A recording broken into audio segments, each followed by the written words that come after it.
Hi there everyone, it's been a while since I've uploaded one of these videos, purely just because I haven't really been able to get anything sort of worth showing off, really. Today's video I've got two things to show off, one of which a little bit unsure how interesting people might find it. The other one is incredibly interesting, especially to me as an Evangelion fan. So we'll jump straight into the first one. Now I know there's a lot of division over these things. Some people absolutely love them and collect loads. Some people hate them. But finally, they have released an Evangelion pop figure. Now, this isn't really widely available. It's sort of meant to be a San Diego Comic-Con exclusive. I got it from a website called EMP, who do quite a lot of sort of nerdy and heavy metal t-shirts and such. So this was released for the San Diego Comic-Con. It's supposed to be a limited edition exclusive. Not sure if they're going to release any more Evangelion pop figures. I kind of hope they do, because I think some franchises work well for pop figures, some don't. Evangelion is one of those ones I think kind of works pretty well, and you've got a good bit of variation. You can do the school outfits, as you see here. You've got a variety of characters. You can do the plug suit outfits, you can do some of the side characters, and then you can go and do maybe one of the bigger ones of the Evas themselves, although I'm not 100% sure how well they will hold up in this style. Personally, I kind of prefer it when they keep it to just the characters rather than go a bit more out there, and then sometimes you get some really highly stylized characters that I don't think work so well. So this is the only one that's out so far, is Asuka. We don't have a Rei, there's no Karu, there's no Shinji. I would ideally like to see them release all of them in one go. But let's get her out of the box. So let's have a look at the box as well. So Asuka number 635. On the back you get that. And you see there's been so many of these things. And like I say, I know some people aren't overly keen on them. Just because, you know, they're a bit sort of like maybe simplistic to produce. But I like the charm of a lot of them. I've got a Locutus and a Macho Man Randy Savage. I'm not sure where the Locutus is, but you can see Macho Man over there. So it's just very standard pop figure fare, really. You can see sort of got a very stern look, very Oscar. We've got like the pose. Really do like the pose. I think they've done a good job there in kind of capturing the character with such a minimalist style. Again, you do have that problem with some of the characters where they just kind of, it's a man wearing a suit. Well, what makes him different from any other man wearing a suit? Nothing. We go on the back, you got her new clips there. It's very nicely painted. It's very well made. You know, there's not really a lot to say about her. Will she stand up? No, she won't stand up, which is a bit of a shame. I was kind of expecting that, but she does feel quite on top of it. Oh, and there's me being an idiot. There is actually a stand. There we go. Now she'll stand up. Not that you can see her because of the way the camera's angled. But yeah, she's very nice. I actually really do like her. I've got a sort of a... I do like the pop figures from time to time. I'm not a huge collector of them. I've got a couple of franchises I do like. Evangelion was one I was kind of hoping out for. And there we go. So that's the Evangelion Asuka pop figure. Now, the second thing, it's a bit more interesting to anyone who does like Evangelion. I ordered this back end of last year, maybe January. It's the Production Art collection. So, a little bit of a story here. This is meant to come out back in May. It's by Udon Publishing. It's meant to come back out in March, actually. Got pushed back. Did its typical thing of, we don't know when this is coming out. It's coming out January 2020. I got an email the other day, oh, your book's being dispatched. It should be with you tomorrow. So that was a nice little surprise.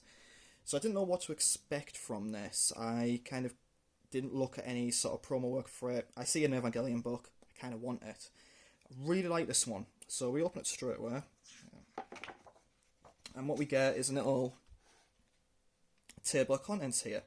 So I think this was originally published in 2015 back in Japan. It's been translated over to English by the people at Udon, who release a lot of art books, a lot of Capcom stuff, I believe, and they're usually really good quality.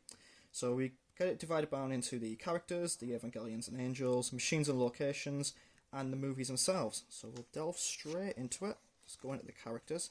Now, I love this. This is just pure sort of like fanboy heaven for me, because these are just like really, really nice production sketches of all the characters. You know, you see Shinji there from the front, from the back, from the side, the detail on like his uniform, you're getting little notes there in the corner. You see him here in the plug suit, you see all the detail, you get a bit of a dynamic pose on him. In the corner here, you've got like the suit, what each item is, so things are numbered and it tells you what it is here. So 1 is the suit's initialization switch. We've got sort of like, you know, it tells you what to highlight. It's got a first aid ability via remote control, and then you've got like a final draft version of it. And you keep going through, and you've got like just different angles of his face in different conditions. Again, more in his plug suit and that. We've got other different costumes here. These are the pyjamas he wears, and you see that it's got like the XTC logo there, which is a power pop band from the 80s, which is a very bizarre reference. They're a band that heard of in passing as a prog fan. A few people in the band Big Big Train that I'm a huge fan of like them, and they're also referenced by Marillion in a song called Drilling Holes, I think is the song.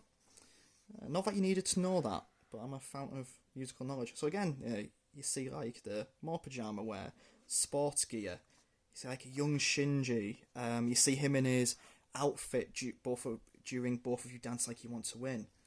And we'll just keep going through, and you see like, you know, more of these fantastic sketches in more detail. There's Masato. We'll keep going. More of Masato in different poses and different outfits. I love the expression here in their pyjamas. And we've got like,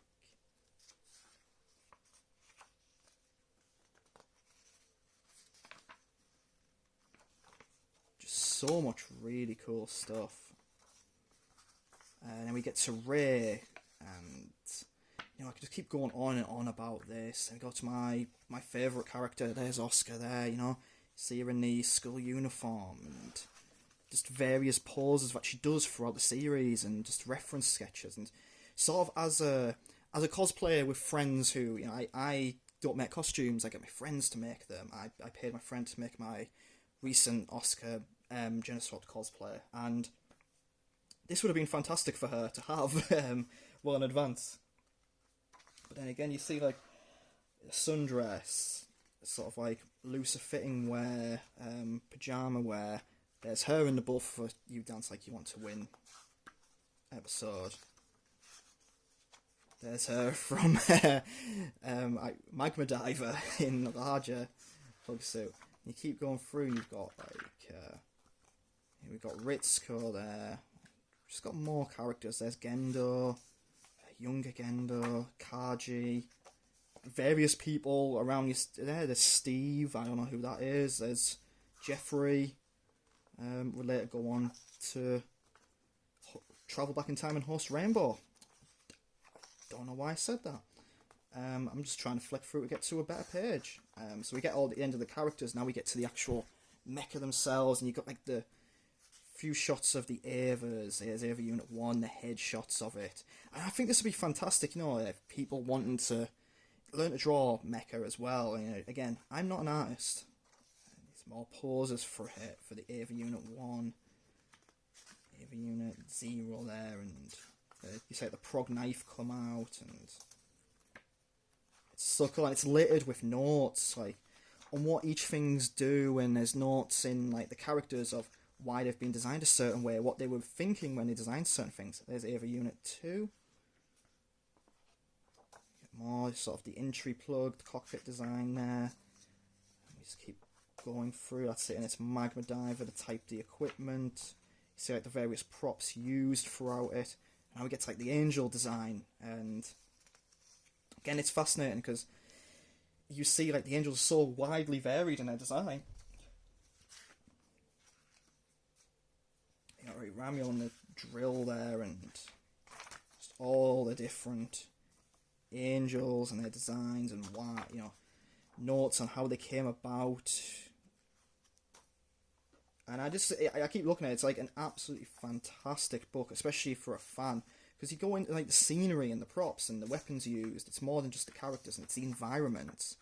I think sort of like just as a fan, it's really good to see. You got the gel on there, but also sort of I guess if you're interested in sort of the artwork or like any sort of, you know, my girlfriend was saying it's interesting is because it shows like the perspective of the rooms. You can learn a lot from it. So let's keep going through. We got more of the rooms and scenery, sort of the miscellaneous stuff. I think that, you know, the props get so it goes so into detail about the props. You even see the a can of Yubisu that Misato drinks. There you go. There's Misato's apartment. You sort of see all the detail in it. That's what she's got there. That's like the front room, how it's laid out. There's the kitchen. As a fanfic writer as well, this is fantastic. It really helped me sort of like learn how to describe these rooms and what's in each one. That's where Pen Pen lives. You know, this is his freezer. There he is. There's Pen Pen. Low resolution one. So, absolutely fantastic book. I'm super happy with this, and it's one I would definitely recommend. As you can see, I've spoke about it for about 6 minutes, just gushing about it. It's such a good book. Definitely want to recommend. And yeah, that's pretty much all I've got to say about it now.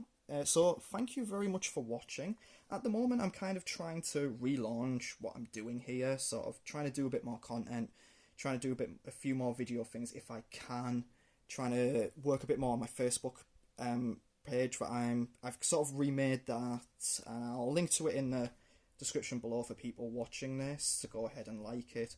There I kind of post a bit more content. I'm very much into my retro gaming at the moment, and I would like to start capturing footage or streaming that. It's kind of hard to do because I don't have the equipment for it, but I am posting pictures regularly of the retro stuff I've got. One day I would actually like to do sort of little videos of my retro console stuff, so if there's something you would like to see, do leave a comment below. Again, thank you very much for watching. I'll see you in the next video.